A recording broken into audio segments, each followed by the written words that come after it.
Hey guys, welcome back to another episode of the Mind Muscle Connection podcast. Today is a Q&A episode, and I have 3 questions I'm going to answer.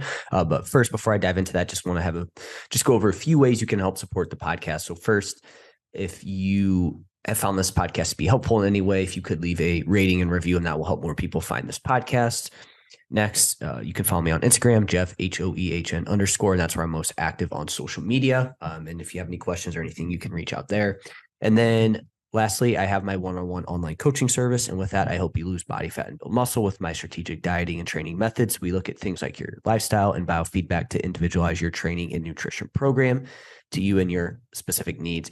I also find that there's always at least 1 to 2 things outside of the training and nutrition protocol that are keeping you from seeing the results you want to see. I like to call those, the bottlenecks of seeing the results. So if that's something you're interested in, you can reach out on Instagram, or you can fill out the link in the show notes and we can continue that conversation. So with that out of the way, let's dive into today's question. So the first question I have is signs of good versus poor recovery from training. So I would say, let's start with good recovery, right?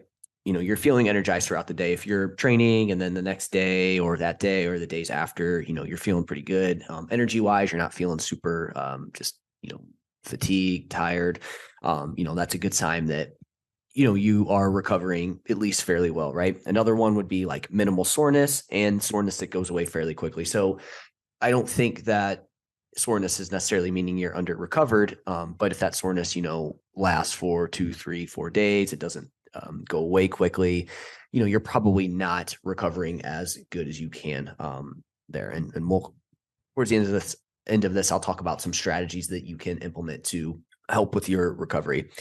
Another good sign is that you're able to progress / have good training sessions, right? So I think this is the big one that, if you're not progressing in your workouts, and again, you don't have to progress every single week, but if you're not progressing ever and your workouts just suck, you're not feeling motivated to train, you're probably under recovered, right? So we want to make sure we have good training sessions. We want to make sure we're progressing. If we're not, we're probably under recovered. So let's talk about the flip side, some things with poor recovery. You're just feeling lethargic throughout the day. If you do a workout and then you just feel like, the rest of the day, you're just like so beat up, you don't want to move. It's like, okay, probably under recovering. Again, if that goes into the next couple of days, again, you're probably under recovered, right?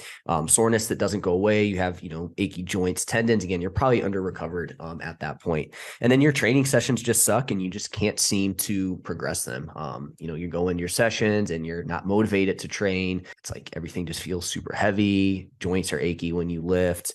And you just, you look back and it's like, man, I haven't really been able to progress anything. It's like, you're probably under recovered at that point, right? So that would be poor recovery.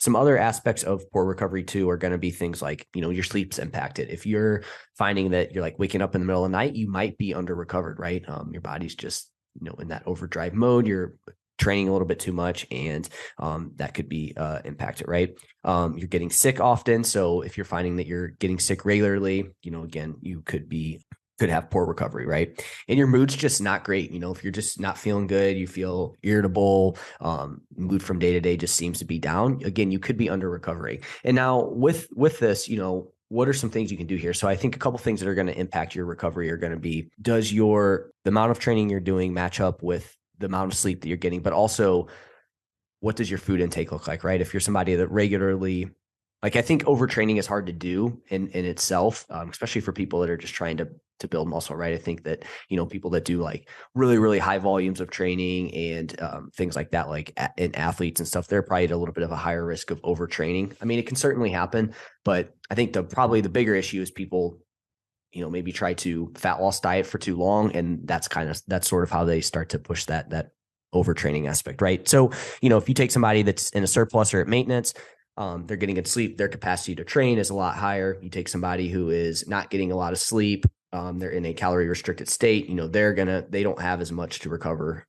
They have less recovery capacity at that point, right? So that's going to play a role. So, what can we do with this information? What are some things that you can do if you are, if you're recovering great? Hey, that's perfect. You could potentially add in a little bit more training volume, test that a little bit.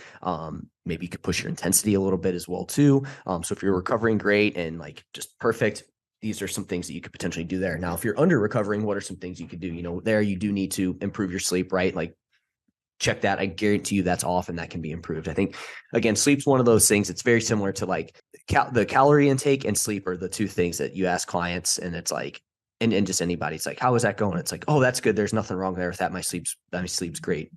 Here's some sleep recommendations. Oh yeah, I'm already doing all those things.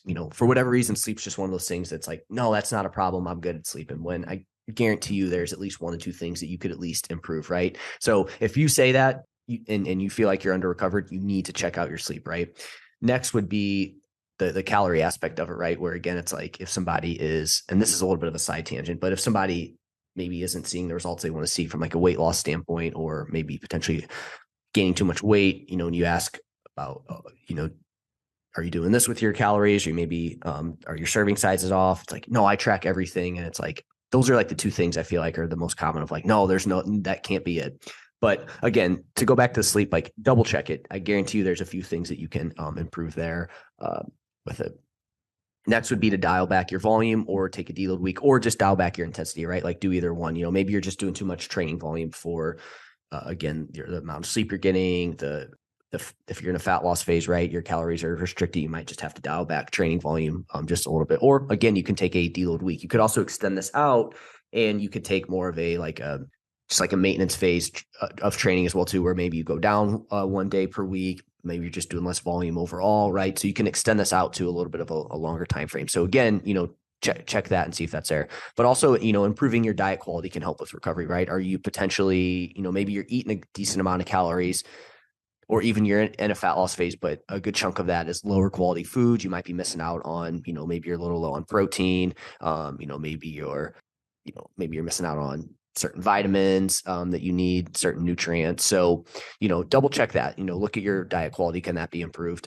And then again, make sure that you aren't under eating regularly. Again, I think it's good to have periods of time where you're losing body fat. But again, if that becomes something that you do 6 months out of the year or longer, it's like, okay, you probably need to take a break from fat loss dieting and increase your calories, and that's going to help with your recovery. So those are some things that you can do there. Again, some signs of good versus poor recovery, and then some ways that you can work on that recovery. So my next question is tips for diet break on vacation where you want to enjoy yourself, but also feel good after. So yeah. So again, just to reiterate, a diet break is basically a like 1 to 2 week. Again, it can be longer than that, but typically it's 1 to 2 weeks where you bring your calories around maintenance during a fat loss phase, right? So you're doing a fat loss phase and then you take a diet break in between there. So what are some things that you like, say you have a vacation, what are some strategies that you can implement during that week to help you stay on track, right? Because, one of the big mistakes people make with diet breaks is like, oh, it's a diet break, I can do anything I want. And that's obviously not the case, right? We still need to make sure that we don't go crazy with it. We don't go too far over our calories. Like we need to be closer to maintenance, right? So what are some things that can help you stay on track during this time? So first is focus on a lean source of protein at each meal. Again, protein's gonna be helpful for maintaining lean body mass, but it's also going to be helpful it helps with satiation, right? Like it helps you get full and stay full. So again, that's why we want to focus on a lean source of protein. Plus it just, again, by focusing on a lean source of protein, it helps you displace other nutrients in your diet, right? So again, it can help you eat less of maybe higher fat, higher carbohydrate foods. If you have, if you're on a vacation and you miss a meal where you didn't have protein in it, that's fine. Just make sure you get in the very next one, you make sure you have protein in it. So really try to hit a source of protein at each meal. Next, stay active / get a lift or two in if you can. Make sure you're moving, make sure your steps don't get down to like 2,000-3,000 per day. Make sure you're hitting at least 6,000 to 10,000, maybe push a little bit more. You do have to be careful with an increase in hunger by moving too much. But again, that's more movement's going to be better than like no movement. So we definitely want to make sure you're moving. And then if you can, try to get a lift or two in, that's going to be helpful, just going to help you feel like you're staying on track, kind of anchor you a little bit, but also, it can be helpful from like an insulin sensitivity standpoint, and just making sure, those nutrients get put into the muscle and get put in the right places, right? Rather than being stored as body fat, which again, if you're close to maintenance, that shouldn't be an issue anyways. The next thing would be selective on what you choose to eat. Basically, just don't eat everything in sight because you're on a diet break, right? So I always talk to clients about this with being selective. I'm sure you've been to a party before where it's like there's food there and it's like you don't even really like that thing, but it's there in front of you, so you eat it anyways. That would be the opposite of being selective. That's just like, hey, the food's there, I'm just going to eat it, right? Be selective. If there's something that it's like I've had that before. It's like, yeah, it looks good. But it really doesn't do much for me. It's like, okay, then don't eat that. Right. But hey, maybe there's this like cookie or this meal that it's like, man, I freaking love that. That's my favorite thing. It's like, well, then go and enjoy that. Why would you not have that? So if you could just be more selective and kind of cut out that slack, that can be super helpful there. Just again, just be careful with, eating everything in sight because you're on a diet break. That's what we want to avoid. The next thing would be, and this goes hand in hand with this, is slow down and enjoy what you do eat, right? So if maybe you have something that you eat and again, you're being selective with it, it's tasty, well, slow down and enjoy it, right? Why would you rush through it? If you're rushing through it, you're not going to be able to enjoy it as much. And slowing down eating and really chewing up your food has been shown to help people reduce their caloric intake in meals. So that's going to be a great strategy that you can implement because you get more satisfaction, but slowing down itself does help you eat less calories and dial that back. So whatever you decide to eat, just make sure you slow down and enjoy what you eat. Don't choose something and then be like, oh, why am I eating this? And then you just scarf it down real quick. And then it's like you ate that food, you weren't selective, but you also just rushed through it. So just whatever you do decide to eat, slow down and enjoy it.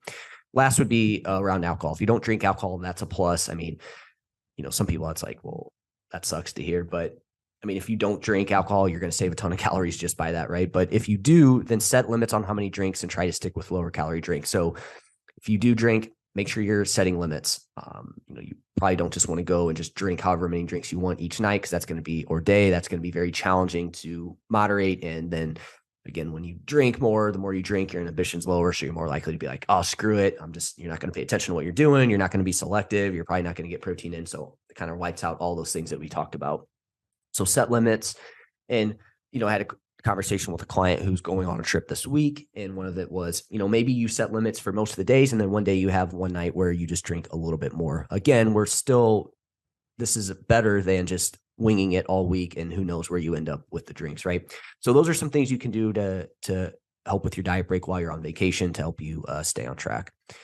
So I had somebody ask me about rep ranges. So specifically working in like the 12 to 20 rep range. So I kind of wanted to give my thoughts on it. Can it be useful for building muscle? And so to kind of start this conversation out, when it comes to building muscle, you can build it, really anywhere. Like the range they talk about is like 5 to 30 reps. I mean, you could build it a little bit less than that, probably a little bit more, but that optimal range in research is like, hey, anywhere from 5 to 30 reps is going to be solid. So long as, and this is the big caveat here, is so long as you're taking the target muscle close to failure. Okay. So you can do a set of 15. That's fine as long as you take that target muscle close to failure. If you do a set of 15 and you're like 10 plus reps away from failure, probably not going to be great for building muscle. Same thing with a set of 5, same thing with a set of 20. If you can follow that principle, you really have this wide rep range that you can work in. I think a lot of people wonder if working over like 12 to 15 reps is even worth it. And so kind of my thought on this was, for a while, I was like, 5 to 30 reps, let's get a decent amount of 20 to 30 rep range in there for clients, for myself. And then I kind of learned a little bit more. I was like, I don't know if that's a great rep range. So I kind of started to go away from it a little bit more. But now I'm now back at the point where it's like, I do know that rep range has some benefit, right? I think anything plus like 12, 20 plus, again, probably not much over 30. I do think it has some benefit. Now, I still think that most of the work that you do should be in that like 5 to 15 rep range, like 75 to 85% of your training, if you're trying to build muscle, should be in that 5 to 15-ish rep range. But again, I think it's good to go outside of it from time to time and to just work outside of those rep ranges, especially if you like to. But I think for sure getting in that 12 to 20 rep range from time to time is a good idea. So in saying that, I want to go over some downsides with this rep range and why I think it doesn't work for people and the biggest mistake I see made, the 3 mistakes I see made with it and why it ends up not working for a lot of people. So first, people end up going way too light.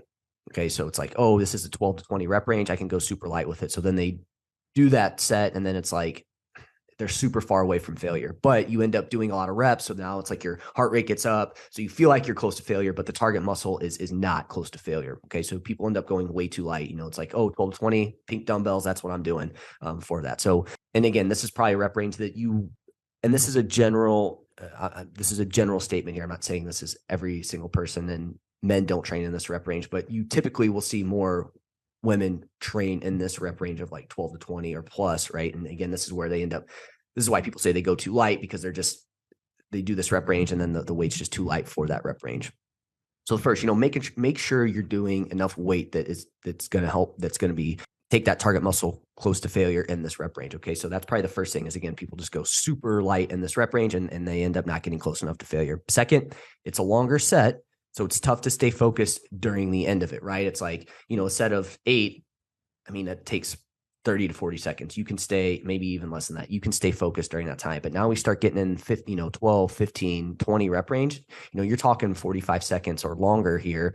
And so you can lose focus. But that's also the point when you need to maintain good technique / higher risk of technique breakdown as you get higher up. So it's like you have a lot of things going against you. So people end up, again, stopping way short of failure in this rep range for those reasons that I just mentioned. It's like it can get boring. It's hard to stay focused. But then also your injury risk can go up because you're not staying focused, but you really need to keep your technique dialed in as you get closer to failure and as these rep range, as you get closer to the end of your set. So that's the other big thing there with it. And then I would say it's not like an acute injury that's going to happen. It's going to be more so this like wear and tear type injury where it's like, your technique breaks down a little bit and it's like, it does that for 5 to 10 reps, for 3 sets. And then over time, it's like, now you're putting more wear and tear on joints. And this is where you start to see maybe a little bit more like long-term injuries, like just wear and tear, overuse type injuries with lifting, right? Tendonitis, stuff like that. And then, so that's the second mistake, right? Like you need to make sure that you stay focused throughout the entire set, but it gets harder as the set goes on. But that is the most important time to stay focused. Okay. So again, not only do people go super light, but then they also can't stay focused throughout the set. And then they end up staying way too far away from failure. And then third, people end up spending way too much time in this rep range. Okay. So again, I said 75 to 85% of the time, probably in that 5 to 15 rep range. But then people spend, 50+% in this rep range. And it's just too much time in the rep range. I don't think you're going to get your best results by doing that. And then also you combine it with the fact that you might be making those first 2 mistakes, and then those are going to add up over time. So just make sure that, if you do train in this rep range, it's not taking up a massive chunk of your training, but then also make sure you're lifting heavy enough, and then make sure that you stay focused. And you could see now where like this rep range honestly sucks. You would think that it would be easier because it's 12 to 20, you're going to go a little bit lighter, but it's like, yeah, you're going lighter, but you're going to be doing the set way longer. Your technique's going to want to break down. It's hard to stay focused. You just feel the burn. And then you do also need to you don't necessarily need to get closer to failure, but it's important to get closer to failure, but it's also harder because of all those things I mentioned. So those are my thoughts on that rep range. I think it can be very useful, but just look out for those common mistakes with it. If you do like to train in that rep range, that's totally fine. Just again, double check those things I talked about today. So that's it for this episode. A lot of good questions again this week. Do more again next week. That's it for now, and I will chat with you guys next time.